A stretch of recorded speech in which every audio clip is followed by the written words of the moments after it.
Assalamualaikum warahmatullahi wabarakatuh. Perkenalkan, kami dari kelompok 2 akan mempresentasikan hasil dari proyek website e-commerce berbasis Laravel yang telah kami buat.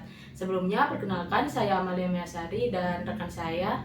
Dan saya Salmananda. Nah, proyek ini kami kerjakan bersama-sama mulai dari perancangan sistem, pengembangan fitur, hingga pengujian agar fungsional berjalan dengan baik. Nah, berikut merupakan link repository fork dari proyek kami. Pada tugas ini, kelompok kami mengembangkan sebuah website e-commerce merchandise K-pop dengan nama Brand Core. Website Core menyediakan berbagai produk kebutuhan dan koleksi penggemar K-pop seperti album, apparel, lightstick, photocard, serta merchandise pendukung lainnya. Website ini menerapkan konsep multi-role user, yaitu sebagai pembeli, penjual atau toko, dan juga admin, yang masing-masing memiliki hak akses dan fitur yang berbeda. Proses pengerjaan website Core meliputi perancangan antarmuka pengguna atau UI, pengembangan fitur utama e-commerce, pengelolaan data produk dan pesanan, serta pembangunan sistem administrasi untuk menjaga keamanan dan kelancaran transaksi. Seluruh fitur dirancang secara terintegrasi sehingga alur penggunaan website Core berjalan dengan baik, mulai dari pengguna mengakses halaman utama hingga proses transaksi selesai. Brand Core diambil dari kata Korea yang disederhanakan sebagai representasi asal budaya K-pop dan ditulis dengan aksen untuk memberikan kesan unik, modern, dan juga premium. Logo Core menggunakan ilustrasi sayap atau kupu-kupu yang melambangkan kebebasan berekspresi, pertumbuhan, dan transformasi penggemar dalam mengekspresikan kecintaan mereka terhadap K-pop. Pemilihan warna pada logo mencerminkan kesan soft, elegan, dan fashionable sesuai dengan konsep merchandise K-pop dan target pengguna website. Secara keseluruhan, brand dan logo Core dirancang untuk memperkuat identitas website sebagai platform e-commerce K-pop yang modern, terpercaya, dan memiliki karakter yang kuat. Nah, untuk yang selanjutnya, kami akan menjelaskan struktur proyek Laravel yang kami gunakan pada website Core. Proyek ini dibangun menggunakan framework Laravel dengan arsitektur MVC, yaitu model, view, dan juga controller yang bertujuan untuk memisahkan antara logika aplikasi, pengelolaan data, dan juga tampilan. Folder controller berisi seluruh logik utama aplikasi. Controller berfungsi menerima request dari user, memproses data sesuai kebutuhan bisnis, serta menentukan respon yang akan dikirimkan ke view. Beberapa kontrol utama yang kami gunakan antara lain, yaitu ada product controller untuk pengelolaan data produk, lalu ada cart controller untuk pengelolaan keranjang belanja, lalu ada checkout controller untuk proses checkout, lalu ada transaction controller untuk pengelolaan transaksi, lalu ada wallet controller untuk pengelolaan saldo dan wallet, lalu ada seller product controller dan seller order controller untuk filter penjual. Lalu ada admin controller untuk pengelolaan data oleh admin. Lalu ada beberapa controller lainnya seperti payment controller, lalu ada seller financial controller, ada store controller, wishlist controller, dan juga controller lainnya. Dengan pemisahan controller ini, setiap fitur memiliki tanggung jawab yang jelas dan mudah untuk dikembangkan.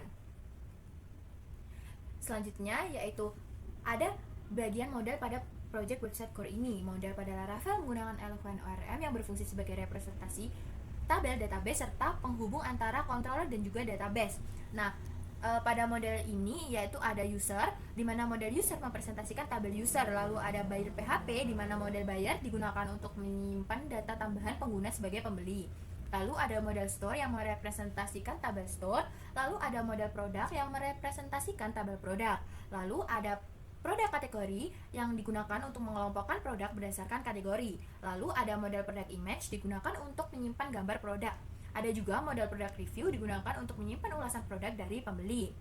Lalu ada model cart yang digunakan untuk menyimpan produk yang dimasukkan ke keranjang belanja. Ada model wishlist digunakan untuk menyimpan daftar produk favorit pengguna. Lalu ada model transaction yang merepresentasikan tabel transaksi. Lalu ada model transaksi detail di mana digunakan untuk menyimpan detail item dalam satu transaksi. Ada juga model user balance digunakan untuk menyimpan saldo pengguna. Lalu ada model store balance digunakan untuk menyimpan saldo toko. Lalu ada store balance history di mana store balance history digunakan untuk mencatat histori perubahan saldo toko.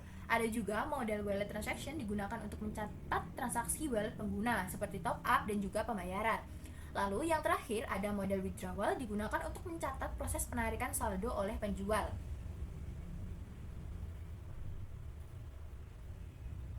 Selanjutnya ada juga folder view yang berisi Blade template yang digunakan sebagai tampilan antarmuka website.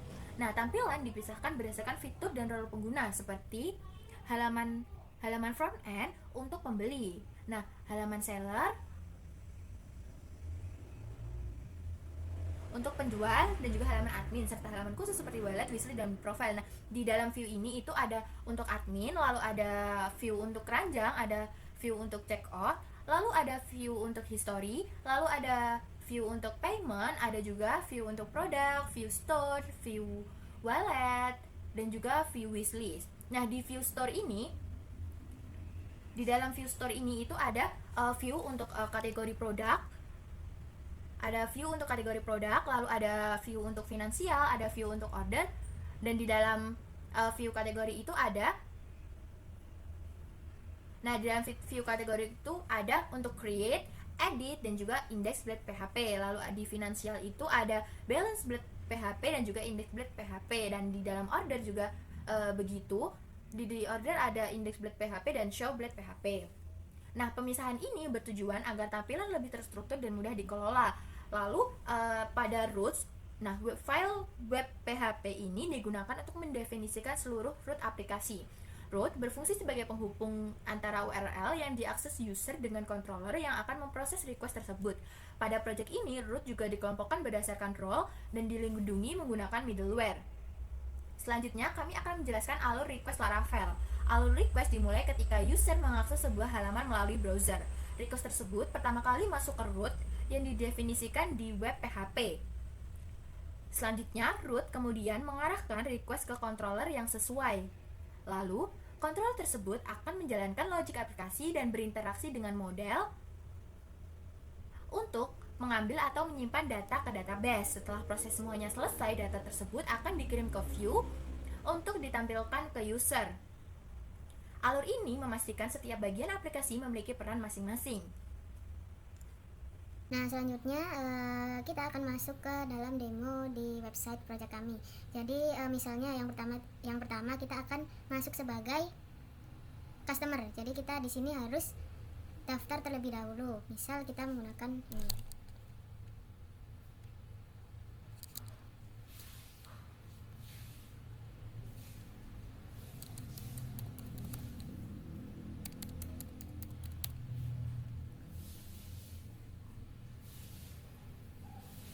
Nah, setelah kita daftar atau register, akan langsung diarahkan ke dalam halaman dashboard di website core ini. Jadi di sini di halaman dashboard itu terdapat beberapa produk yang ditampilkan sesuai dengan kategorinya. Nah, di sini ada dua kategori utama, yaitu official merchandise dan juga fan-made merchandise. Nah, selanjutnya di sini di atas ada header yang menampilkan beberapa kategori yang tersedia. Jadi di dalam kategori utama terdapat beberapa produk, yaitu misal di official merchandise ada album, lightstick, dan photocard. Nah, ketika album dipencet akan muncul produk sesuai dengan namanya. Jadi album saja di sini. Kemudian ketika dipencet lightstick akan muncul produk yang lightstick saja, dan begitu seterusnya. Jika photocard berarti akan menampilkan produk photocard. Selanjutnya di sini ada juga fitur search produk. Jadi misal kita akan mencari produk album. Nah, di sini akan muncul album saja. Kita juga bisa mencari nama dari produk tersebut. Misal di sini ada Stray Kids. Jadi langsung saja ditulis Stray Kids. Nah, di sini hanya yang muncul akan hanya Stray Kids saja. Nah, selanjutnya kita juga ada fitur keranjang dan juga wishlist. Jadi untuk pertama kita akan coba wishlist dulu. Jadi misal kita klik produk ini, view detail. Nah, di sini ada add to wishlist. Nah, ini tinggal dipencet saja. Nah, di sini akan langsung masuk ke halaman wishlist, yang dimana di halaman ini tuh adalah barang yang disukai oleh customer. Nah, jadi selanjutnya misal kita akan memasukkan ke keranjang. Jadi tinggal dipencet, kemudian add to cart. Nah, di sini akan langsung diarahkan ke halaman keranjang. Nah, selanjutnya jika ingin langsung membeli produk, bisa langsung menekan buy now. Nah, di sini langsung saja kita mengisikan alamat kita.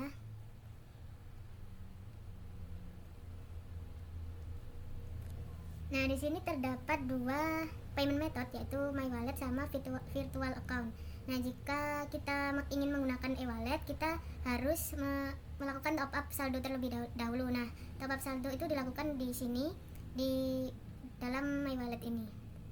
Nah, di sini tinggal mencet top up wallet. Nah, jadi misal kita akan top up 500.000. Nah, di sini artinya sudah berhasil. Nah, setelah itu kita bisa langsung men-check out produk yang tadi.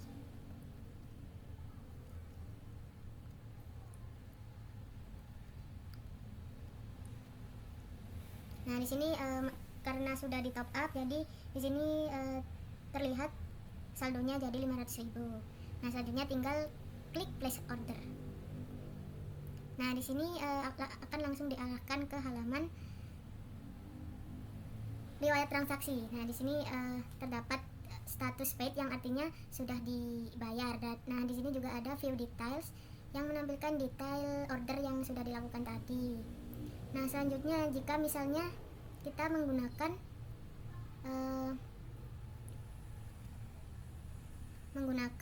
virtual account, jadi kita sama tinggal memasukkan alamat, kemudian kita pilih virtual account, kemudian place order.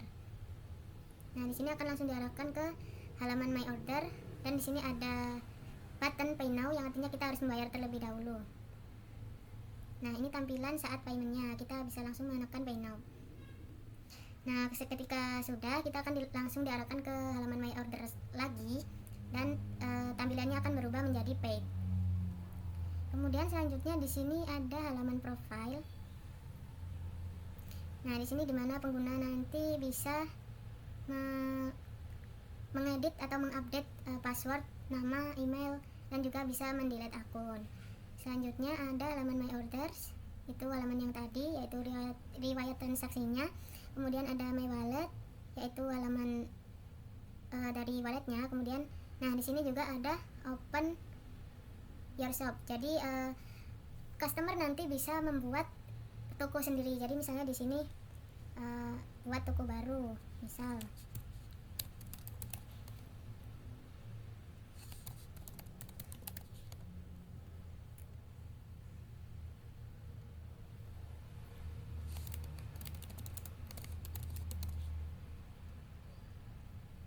Nah, setelah sudah diisi semua, bisa langsung create shop. Nah, karena di sini itu akan langsung diarahkan ke halaman untuk verifikasi. Jadi di sini shop itu tidak bisa langsung terbuat, jadi harus menunggu admin yang verifikasi terlebih dahulu. Jadi selanjutnya kita akan login sebagai admin. Nah, jadi untuk admin misalnya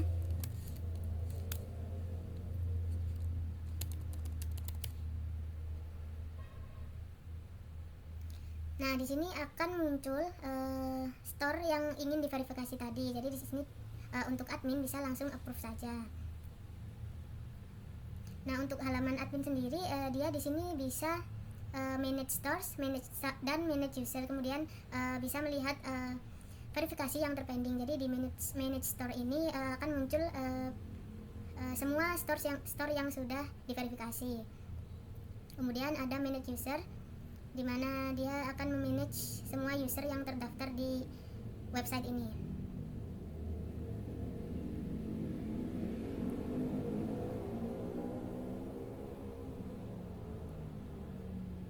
Nah, selanjutnya kita akan login sebagai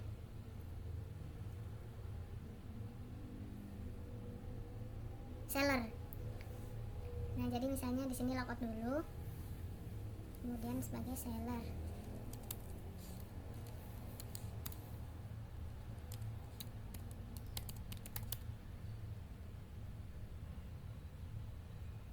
Nah, di sini juga di halaman seller ini kita dapat add product. Nah, ini tampilan untuk add product, tinggal diisi saja. Kemudian ada halaman kategoris. Nah, di sini juga sama, kita bisa edit, delete, kemudian bisa add kategori juga. Kemudian ada halaman order, yaitu menampilkan barang-barang yang sudah diorder di toko tadi. Kemudian ada finansial yang berisi saldo dari toko tersebut. Kemudian ada setting yang digunakan untuk mengedit toko tersebut. Nah, di sini juga terdapat produk-produknya yang bisa diedit dan di-delete juga. Nah, mungkin sekian untuk demo dari website kami. Kurang lebihnya mohon maaf. Terima kasih. Nah, selanjutnya yaitu struktur database website core ini dirancang menggunakan migration Laravel. Migration digunakan untuk mendefinisikan struktur tabel database secara terprogram dan juga terkontrol. Nah, beberapa tabel utama yang digunakan dalam proyek ini antara lain yang pertama yaitu buyer, di mana buyer berisi ID, user ID, profile pictures, phone number, create, dan juga update. Yang selanjutnya yaitu ada tabel change, di mana tabel change ini yaitu berisi key value dan juga expression. Dan yang selanjutnya yaitu ada card, di mana card ini berisi ID, user ID, product ID, quantity, create, dan juga update. Lalu yang selanjutnya yaitu ada wishlist, di mana wishlist ini berisi ID, user ID, product ID, create, dan juga update. Lalu selanjutnya yaitu ada job, di mana job ini itu berisi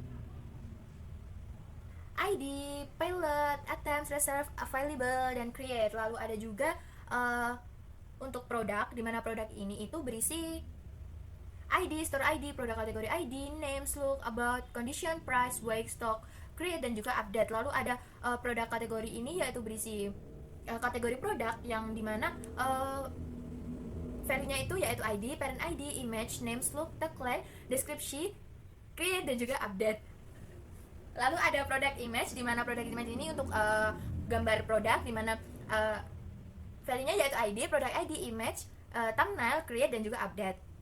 Lalu selanjutnya ada product review. Nah, di dalam product review itu ada dummy product, di mana dummy product ini yaitu berisi ID, transaction ID, product ID, rating, review, create, dan juga update. Lalu ada store, di mana store ini untuk toko, di mana mempunyai ID toko, user ID, slug, name, logo, banner, about, phone, address ID, city, address, postal code, bank name, bank account number, is verifikasi, create, dan juga update. Lalu selanjutnya ada store balance, di mana store balance ini untuk menangani saldo pengguna, yaitu seperti ID, store ID, balance, create, dan juga update. Lalu ada juga untuk store balance history, di mana store balance history itu berisi ID, store balance ID, type, reference type, amount, remarks, dan create, dan juga update. Lalu selanjutnya ada transaction, di mana transaction ini berisi data transaksi seperti ID, kode, user ID, store ID, address, city, postal code, shipping type, shipping cost, tracking number, shipping info, tag, grand total, payment method, payment status, VFA number, create, dan juga update, serta bayar ID. Lalu ada juga transaksi detail, di mana transaction detail ini itu berisi detail transaksi, di mana detail transaksi berisi ID, transaction ID, product ID, quantity, total, create, dan juga update. Lalu selanjutnya ada user, yaitu untuk mengelola atau data-data seperti untuk seller, admin, dan juga member. Nah, ini berisi ID, name, email verif, role, password, remember token, create, update, avatar, phone, dan juga address.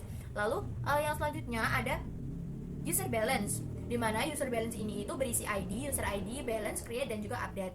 Lalu selanjutnya ada wallet transaction, di mana wallet transaction ini berisi ID, user ID, type, amount, deskripsi, balance before, balance after, create, dan juga update. Dan selanjutnya yaitu ada wishlist, di mana wishlist ini untuk produk yang disukai pengguna, di mana berisi ID, user ID, product ID, create, dan juga update. Lalu yang terakhir ada withdrawals, di mana withdrawals ini itu berisi ID, store ID, amount, bank account number, bank name, status, create, serta update.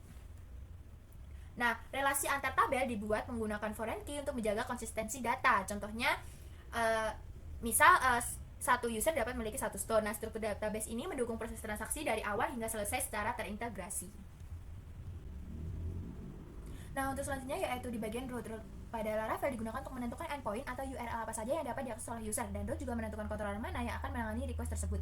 Di project core ini, root kami kelompokkan agar lebih rapi dan mudah dipahami, terutama karena website ini memiliki beberapa fitur besar seperti produk, cart, checkout, transaction, wallet, seller, dan juga admin. Nah, root itu di project core kami ini ada beberapa metode HTTP seperti get untuk menampilkan halaman, post untuk menyimpan data, lalu ada put and patch untuk memperbarui data, lalu ada delete untuk menghapus data. Nah, setiap root akan mengarahkan ke metode tertentu pada controller, misalnya pada produk controller index yang digunakan untuk menampilkan daftar produk.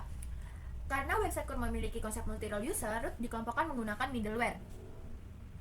Nah, pada middleware ini itu contohnya yaitu root hanya bisa diakses setelah login akan menggunakan middleware out. Lalu root yang khusus admin atau seller akan ditambahkan middleware role, misalnya admin tidak boleh diakses oleh buyer. Dengan pembagian ini pengguna hanya bisa mengakses fitur yang sesuai dengan role-nya. Selanjutnya di bagian middleware ada lapisan pemeriksaan yang dijalankan sebelum request diproses oleh controller.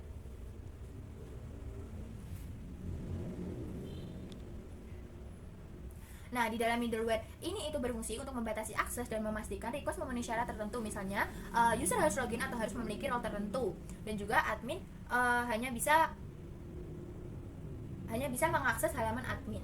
Lalu, middleware out ini digunakan untuk memastikan user yang sudah login. Jika user belum login, sistem akan mengarahkan user ke halaman login. Selain out, project ini juga menggunakan middleware role, salah satunya yaitu isAdmin. Middleware isAdmin memastikan hanya user dengan role admin yang dapat mengakses halaman admin. Jika user bukan admin, maka akses akan ditolak atau dialihkan sesuai aturan yang dibuat. Jadi, middleware ini penting untuk keamanan agar halaman admin tidak bisa diakses oleh buyer maupun seller. Selanjutnya, di bagian controller ini yaitu berfungsi sebagai menerima request dari root, mengelola data melalui model, lalu mengembalikan respon berupa view atau redirect. Nah, pada controller terdapat metode CRUD yang umum digunakan, yaitu di dalam product controller. Di dalam produk kategori controller. Nah, di dalam produk kategori controller itu ada index, di mana indeks ini digunakan untuk menampilkan daftar kategori produk. Lalu ada store, di mana method store ini digunakan untuk menyimpan data kategori produk yang baru. Lalu ada create, digunakan untuk membuat data kategori baru. Lalu ada edit, di mana edit ini untuk memperbarui atau mengedit data kategori baru. Ada juga update untuk mengupdate data kategori yang sudah ada. Ada juga function destroy digunakan untuk menghapus data kategori. Nah, sebelum data disimpan atau diupdate, controller melakukan validasi input. Validasi ini bertujuan memastikan data yang masuk sesuai aturan. Jika validasi gagal, user akan dikembalikan ke form dan sistem menampilkan pesan error. Selain CRUD, controller juga mengatur logik utama sesuai fitur. Jadi, pada project core, root mengatur endpoint dan mengarahkan request, middleware membatasi akses agar aman sesuai role, dan controller menjalankan CRUD, validasi, serta logik utama fitur. Nah, selanjutnya kami akan menjelaskan mengenai kode pada model. Nah, di sini model pada project ini tuh menggunakan Eloquent ORM yang berfungsi sebagai penghubung antara aplikasi dan tabel database. Nah, sebagai contoh pada model produk terdapat beberapa relasi, yaitu ada belongs to yang digunakan untuk menunjukkan bahwa satu produk dimiliki oleh satu store atau satu kategori. Kemudian ada relasi as many digunakan untuk menunjukkan bahwa satu produk dapat memiliki banyak relasi lain seperti banyak gambar produk, banyak review, dan banyak detail transaksi. Nah, selanjutnya ada property label. Jadi ini digunakan untuk menentukan field mana saja yang boleh diisi secara mesh segment. Nah, ini tujuannya untuk menjaga keamanan data sehingga hanya field tertentu yang dapat disimpan menggunakan metode seperti create atau update. Nah, selanjutnya ada penjelasan mengenai view atau blade. Nah, di sini misalnya pada produk. Nah, itu ada show blade PHP. Nah, di sini blade digunakan untuk menampilkan data dari controller ke tampilan website. Nah, data ditampilkan menggunakan sintaks blade, salah satunya dengan looping for each. Nah, looping ini digunakan untuk menampilkan banyak data seperti daftar produk atau daftar transaksi. Nah, selanjutnya blade ini juga menggunakan kondisi if else. Nah, kondisi ini biasanya itu digunakan untuk menampilkan tombol edit atau hapus hanya untuk seller, kemudian atau digunakan untuk membedakan tampilan berdasarkan role user. Nah, selanjutnya pada form create atau edit. Nah, pada form ini digunakan CSRF protection menggunakan CSRF. Nah, ini tujuannya untuk mencegah serangan CSRF. Nah, form ini juga menampilkan pesan error validasi menggunakan direct type error sehingga user mengetahui jika inputnya tidak sesuai dengan aturan. Nah, selanjutnya adalah penjelasan mengenai query database.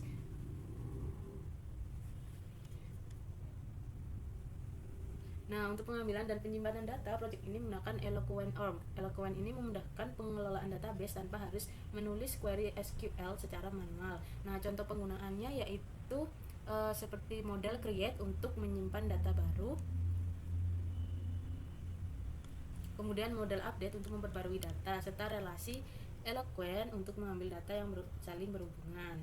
Nah, selanjutnya penjelasan yang terakhir mungkin mengenai authorization atau role. Nah, pembagian role pada website kami ini menerapkan sistem authorization berbasis role, yaitu terdapat 3 role utama, yaitu ada pembeli, penjual, dan juga admin. Nah, mungkin cukup sekian penjelasan yang dapat kami sampaikan. Kurang lebihnya mohon maaf.